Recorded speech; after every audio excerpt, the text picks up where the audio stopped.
Assalamualaikum warahmatullahi wabarakatuh. Perkenalkan, nama saya Gelura Muhammad Suranegara. Saya adalah seorang dosen Prodi S1 Sistem Telekomunikasi dengan NUPTK 24437706711303112 dan NIDN 0011019201. Salah satu mata kuliah yang saya ampu adalah mata kuliah Cloud Computing dengan kode mata kuliah TL316 yang berbobot 3 SKS. Perkuliahan Cloud Computing disampaikan dengan pendekatan model pembelajaran Project Based Learning yang secara keseluruhan perkuliahan ini terdiri dari 8 proyek kecil dan 1 proyek besar yang semuanya disesuaikan dengan standar industri. Deskripsi dari mata kuliah ini adalah mata kuliah ini memberikan pengetahuan kepada mahasiswa tentang konsep cloud computing, model cloud computing, layanan berbasis cloud computing, infrastruktur cloud, aplikasi untuk layanan cloud, hingga membuat aplikasi berbasis cloud. Mata kuliah ini diberikan secara teoritis dan secara praktik, dan pengalaman praktik yang diberikan mengacu kepada infrastruktur cloud yang digunakan di industri saat ini. Tujuan dari pembelajaran mata kuliah ini adalah diharapkan setelah mengikuti perkuliahan ini, mahasiswa tidak hanya mampu menjelaskan konsep cloud computing, namun juga mampu mengaplikasikan teknologi cloud computing.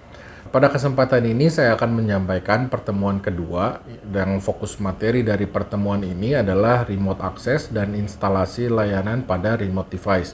Nah, CPMK yang dibebankan pada pertemuan ini adalah mahasiswa mampu mengakses dan melakukan instalasi layanan pada perangkat jarak jauh atau remote, yang mana sasaran dari CPMK-nya adalah mahasiswa mampu mengakses perangkat dari jarak jauh, mahasiswa mampu melakukan instalasi layanan pada perangkat dari jarak jauh, kemudian yang ketiga, mahasiswa mampu menjelaskan cara kerja remote access.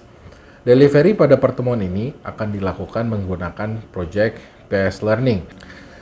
Interaction di pertemuan ini akan dibangun sejak awal perkuliahan melalui diskusi atau tanya jawab yang dilanjutkan ke sesi pengerjaan proyek atau praktikum. Nah, selama perkuliahan, mahasiswa akan dipandu dan didampingi secara langsung terkait pengerjaan proyeknya tersebut. Asesmen pada pertemuan ini akan dilakukan dengan 2 cara. Yang pertama dengan observasi secara langsung dari hasil pengerjaan proyeknya. Kemudian yang kedua dikerjakan dengan menjawab pertanyaan terkait konsep materi yang diberikan dengan bantuan platform Wayground. Selamat menyaksikan. Assalamualaikum. Waalaikumsalam warahmatullahi wabarakatuh. Ya, selamat siang semuanya. Selamat datang kembali ya di perkuliahan Cloud Computing di pertemuan kedua. Nah, sebelum kita mulai perkuliahan, mari kita berdoa ya terlebih dahulu. Tolong dipimpin oleh KM-nya ya. KM-nya Mas Arjun. Nah, silakan dipimpin doanya. Mulai perkuliahan pada siang hari ini, baiknya kita berdoa terlebih dahulu. Baik, selanjutnya saya akan melakukan presensi dulu ya. Untuk hari ini Arjun Rajmohan ada ya.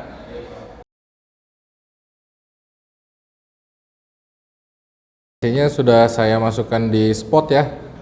Tolong di ACC oleh KM-nya.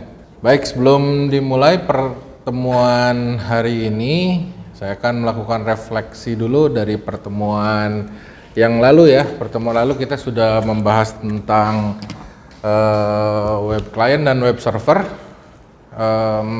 Ada yang masih ingat apa yang dimaksud dengan web server? Oke, silakan Kitsa. Izin perkenalkan diri, nama saya Kitsa Ramadhani dengan NIM 2305339.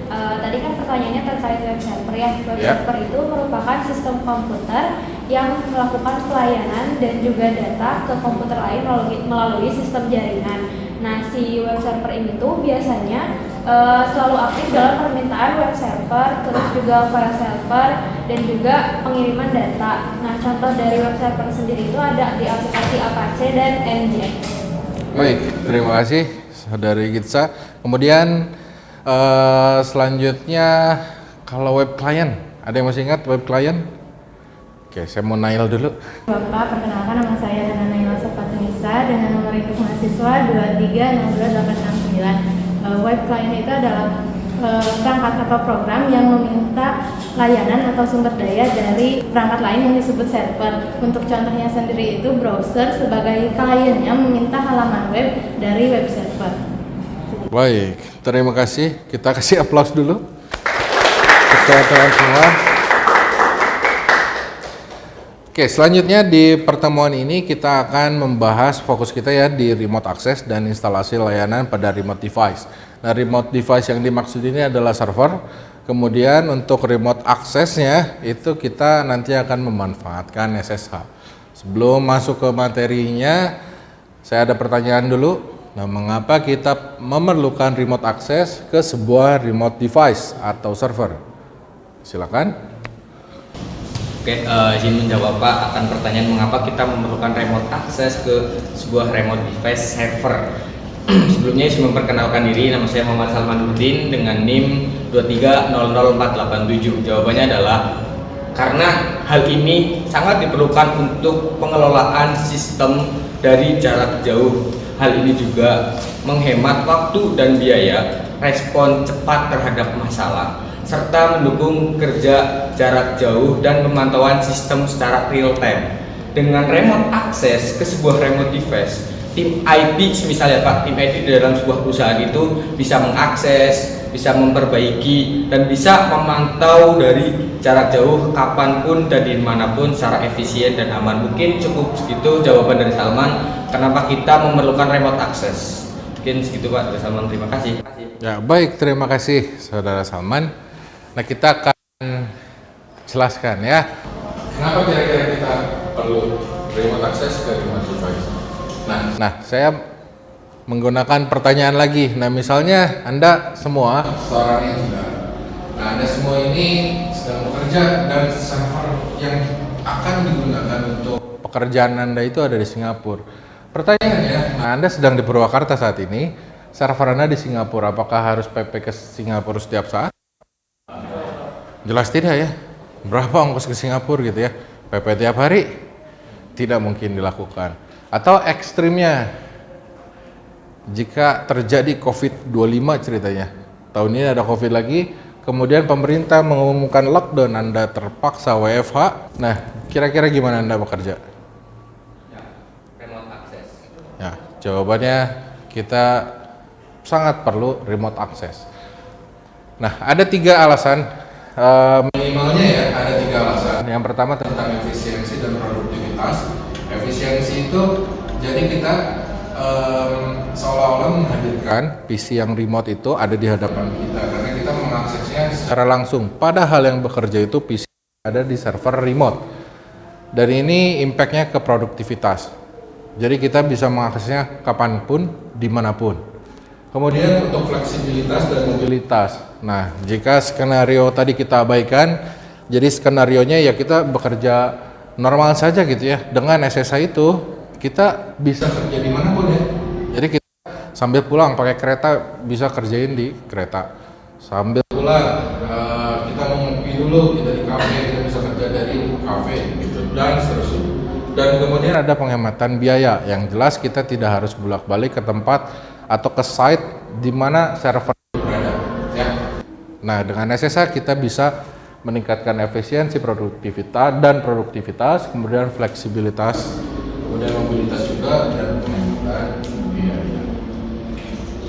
Nah, selanjutnya ya, bagaimana SSH memastikan keamanan komunikasi saat melakukan remote access? Silakan, Kaisan.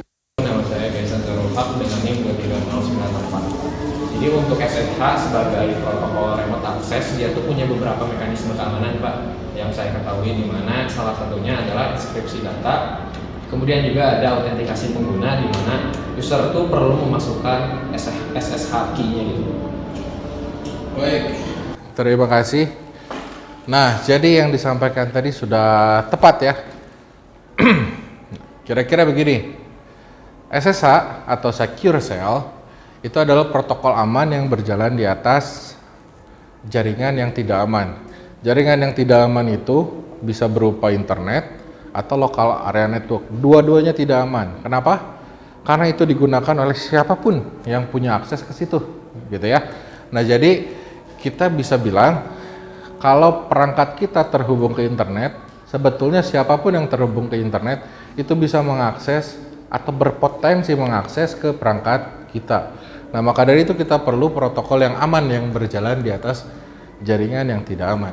Nah, salah satu contohnya kita bisa menggunakan SSH ya.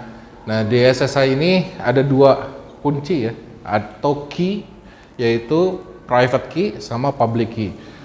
Untuk private key itu sifatnya tidak boleh di-share sama sekali gitu ya. Jadi hanya Anda yang menyimpan, hanya Anda yang tahu di mana lokasinya dan jangan di-share gitu. Kemudian untuk public key ini bisa di mana saja, namanya juga public ya. Nanti kita akan lanjutkan pembahasan bagaimana SSH ini in action gitu ya, cara kerjanya seperti apa. Baik. Ada yang mau ditanyakan dulu? Ya, silakan. Oke, terima kasih atas kesempatannya Bapak. Sebelumnya saya memperkenalkan diri, nama saya Khairul Depatan dengan 2308447. Izin bertanya Bapak, mungkin seperti yang sudah kita ketahui bahwasanya SSH dan juga Telnet itu merupakan salah satu protokol jaringan yang fungsinya itu untuk mengakses komputer atau perangkat secara jarak jauh. Mungkin pertanyaan saya, apa sih perbedaan dari SSH dan juga Telnet? Mungkin saja Bapak. Terima kasih. Baik, terima kasih. Bagus ya pertanyaan, apa perbedaannya SSH dengan Telnet? Nah, jadi perlu teman-teman ketahui ya, sebelum adanya SSH itu yang muncul Telnet duluan. Nah, Telnet itu digunakan di berbagai macam lini lah, kurang lebih begitu. Nah, kemudian kenapa perlu update SSH? Perbedaannya itu adalah di keamanannya. Nah, ada tiga kata kunci. Yang pertama ada enkripsi di SSH, di Telnet itu tidak ada. Kemudian ada autentikasi, kemudian pertukaran key ya. Nah, itu tidak ada semua di Telnet. Jadi untuk SSH ini dia secure, tapi untuk yang Telnet itu dia tidak secure. Perbedaan utamanya ada di situ. Kemudian untuk fungsinya semuanya sama, gitu ya. Nah, jadi perbedaannya adalah di secure dan tidak secure. Nah, kira-kira kita mau pakai yang mana? Yang secure ya. Ya, kita tidak mau informasinya kita bisa dijebol dengan mudah ya. Nah, selanjutnya kita akan masuk bagaimana cara SSH itu bekerja. SSH itu bekerja ada syaratnya. Nah, pertama harus satu jaringan. Satu jaringan itu bisa terhubung menggunakan LAN, local area network seperti ini, atau bisa terhubung dengan internet. Tandanya satu jaringan itu kita bisa melakukan minimalnya kita bisa ngeping lah, gitu. Artinya kita satu network dengan perangkat tersebut. Nah, jika tidak satu network, maka tidak akan bisa gitu ya. Jadi syarat utamanya kita harus ada di dalam network yang sama dulu. Baik itu mau terhubung dengan LAN, dan LAN ini bisa menggunakan kabel atau nirkabel ya. Itu bebas mau yang mana saja, atau kita bisa terhubung juga dengan internet. Nah, seperti kita tahu internet itu bisa wireless atau wired juga ya. Bisa menggunakan kabel atau tidak menggunakan kabel. Oke, sebelum kesini ada yang mau ditanyakan dulu? Nama saya Gian Solis Pianto dengan NIM 23041167. Ini mau tanya Pak, kan tadi itu syaratnya adalah harus satu jaringan ya Pak ya? Ya. Nah, kalau kita di rumah itu kan tadi harus menyambungkan lewat internet. Nah, sebenarnya cara untuk bisa kita satu jaringan meskipun itu di rumah dari servernya beda wifi itu gimana Pak caranya? Baik, terima kasih. Oke, yang ditanyakan itu pertama kita ada di jaringan di rumah, ini jaringan satu lah kita anggap gitu ya. Kemudian ini jaringan kampus ya, ini jaringan yang dua. Nah, kita tahu ini dua-duanya tuh beda jaringan ya. Nah, walaupun jaringan ini, jaringan kampus dan jaringan rumah itu masing-masing punya internet, belum tentu keduanya saling terhubung ya. Nah, gimana caranya menghubungkannya? Nah, itu solusinya adalah kita bisa menggunakan yang namanya VPN. Ya, jadi kita bisa menggunakan virtual private network. Itu kita seolah-olah ada di jaringan yang sama, padahal kita sebetulnya ada di jaringan yang beda dan terpisah gitu ya. Nah, VPN itu salah satu fungsinya untuk melakukan fungsi yang tadi disebutkan. Selanjutnya kita lanjut ya ke materi enkripsinya, bagaimana SSH mengamankan data. Nah, cara kerjanya kurang lebih seperti ini. Ada yang namanya private key dan public key, yang sebagaimana yang tadi disampaikan. Nah, private key ini disimpan di PC atau di desktop atau di laptop yang kita gunakan. Kemudian public key-nya kita masukkan ke server yang mau kita akses. Nah, selanjutnya public key ini, server ini akan mengenerate string secara random. Nah, di sini contohnya hello ya. Sini contohnya hello. Kemudian si hello ini akan digabungkan atau ditambahkan ya dengan satu algoritma khusus, dan yang biasa digunakan adalah AES atau Advanced Encryption Standard. Nah, ini ada yang 128 bit, 192 bit atau 256 bit, itu panjangnya beda-beda gitu ya. Jadi tergantung SSH-nya mau pakai yang mana, itu boleh gitu. Nah, kemudian hello ini ditambahkan public key, kemudian dienkripsi. Jadilah kira-kira seperti ini. Gitu. Nah, sebetulnya ini hello.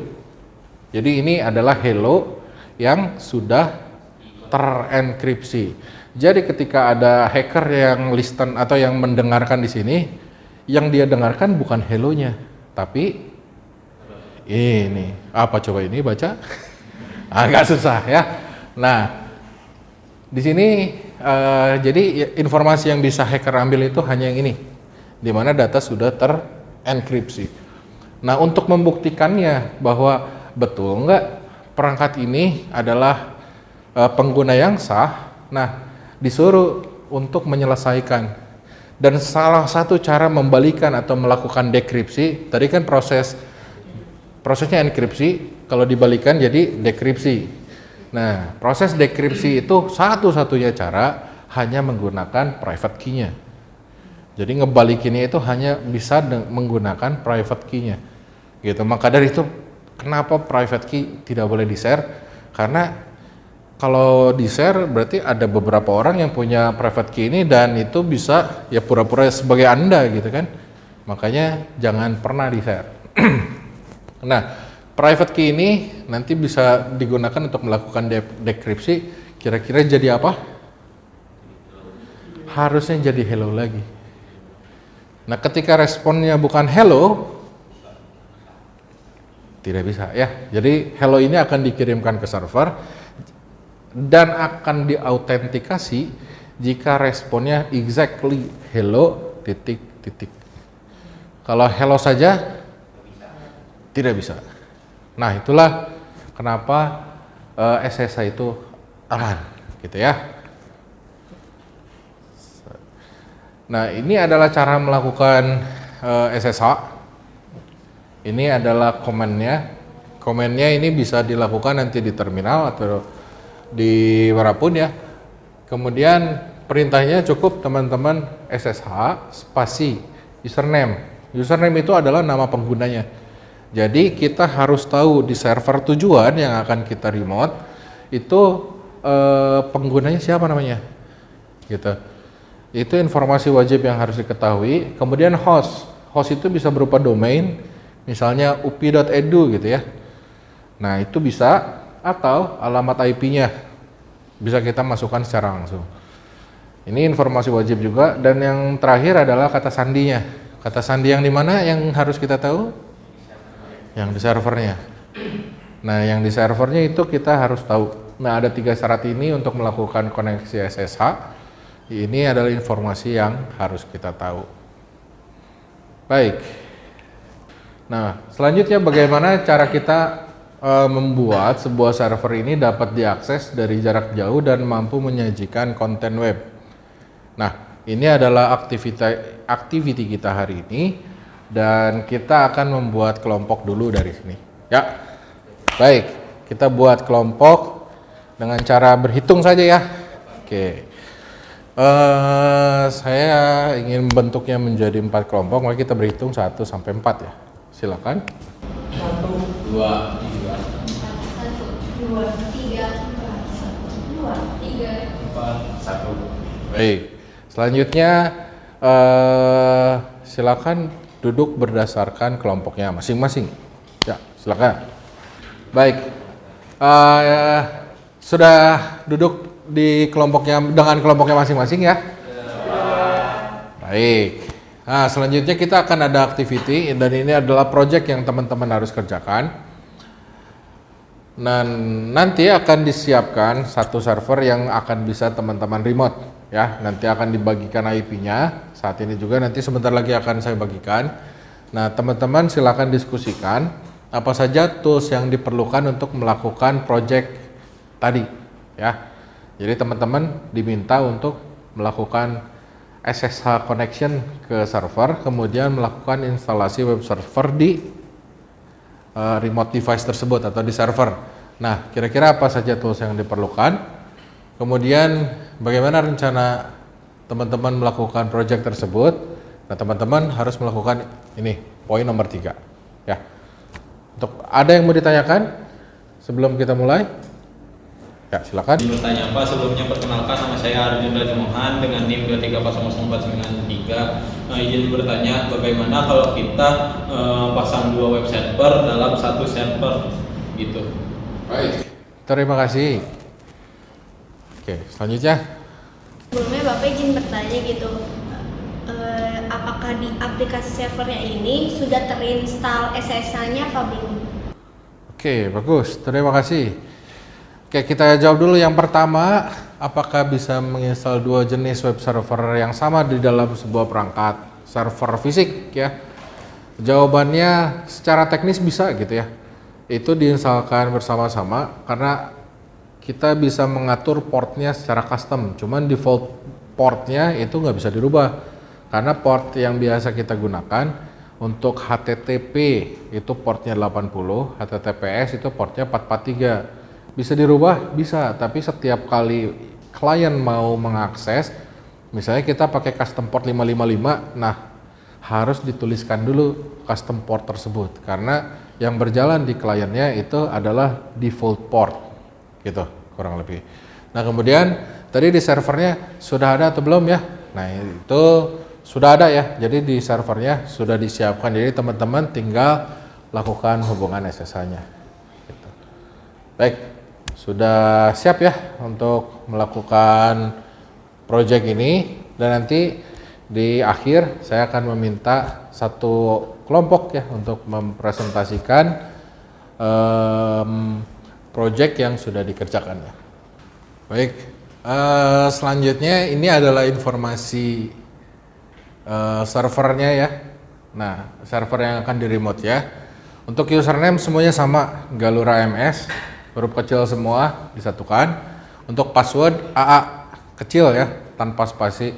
Nah, ini contoh yang tidak baik ya passwordnya. Ini hanya untuk mempermudah kalian saja gitu, karena ini hanya demo. Kemudian ini IP-nya.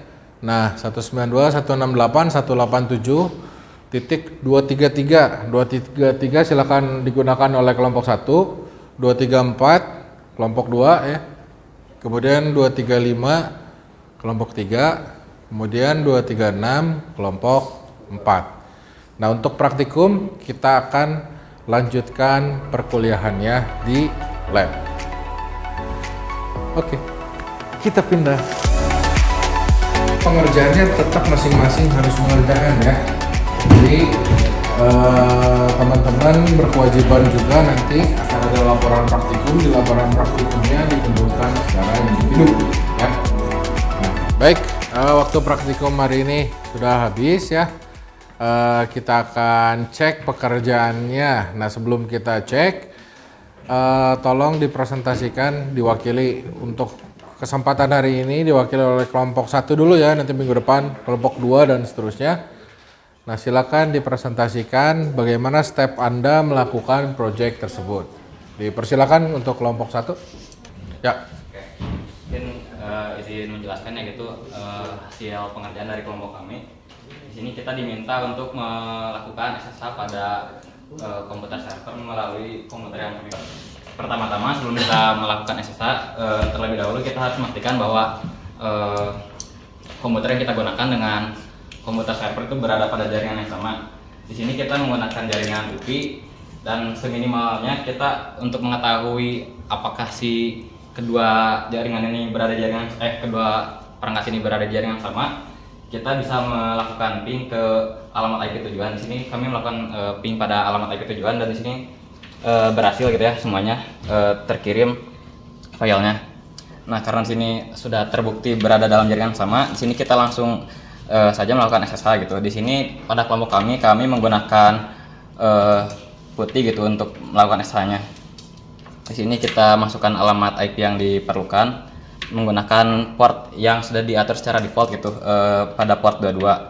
Kemudian di sini kita diminta login sebagai siapa. Di sini kan sebelumnya sudah diberitahu bahwasanya kita akan login menggunakan user Galura MS. Kemudian di sini kita diminta untuk masukkan password dan kita juga sebelumnya sudah diberikan password yang diberikan. Di sini langsung saja. Nah, setelah berhasil terhubung gitu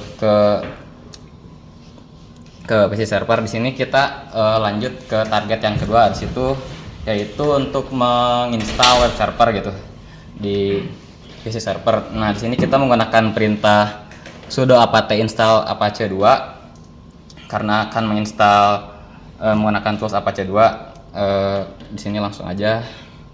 Nah, setelah apache 2-nya berhasil install, di sini kita perlu mencari si file index.html itu berada di file mana. Nah, di sini kita sudah menemukan gitu si file index.html itu ada di folder yang mana. Kemudian di sini kita mencoba mengubahnya gitu menggunakan perintah sudo nano index.html. Kemudian di sini kita mencoba merubah isi dari si isian web tersebut gitu. Mungkin di sini ada tampilan awal gitu sebelum kita diubah isiannya, dan ini adalah tampilan setelah diubah gitu. Di sini terdapat tulisan kelompok 1, lalu ada anggota kelompoknya juga. Mungkin sekian saja gitu yang bisa dapat saya sampaikan. Sekian, terima kasih. Wassalamualaikum warahmatullahi wabarakatuh. Waalaikumsalam warahmatullahi wabarakatuh. Kita kasih aplaus dulu untuk kelompok 1. Ya, baik, terima kasih ya untuk perwakilannya dari kelompok 1. Selanjutnya kita akan masuk ke bagian asesmen ya. Asesmen ini akan ada 2. Yang pertama itu kita akan cek bersama-sama apakah betul layanan webnya sudah terinstall di remote server. Caranya silakan keluarkan handphonenya semuanya. Gunakan jaringan UPI karena servernya ada di jaringan UPI. Nah, kemudian teman-teman buka alamat IP di browser ya, bisa menggunakan Chrome atau Safari atau apapun. Nah, kemudian dibuka alamat IP-nya. Setelah alamat IP-nya dibuka, seharusnya halaman HTML yang tadi teman-teman edit itu muncul juga di browser handphonenya. Untuk sesi asesmen yang kedua, kita akan menggunakan background ya. Silakan cek link yang sudah dikirimkan di grup WA ya. Lalu kita akan kerjakan soalnya bersama-sama. Baik ya, sebelum ditutup, saya mau mengkonfirmasi. Yang pertama, SSH itu sudah berhasil dilakukan. Cirinya ya kita bisa mengakses remote servernya gitu.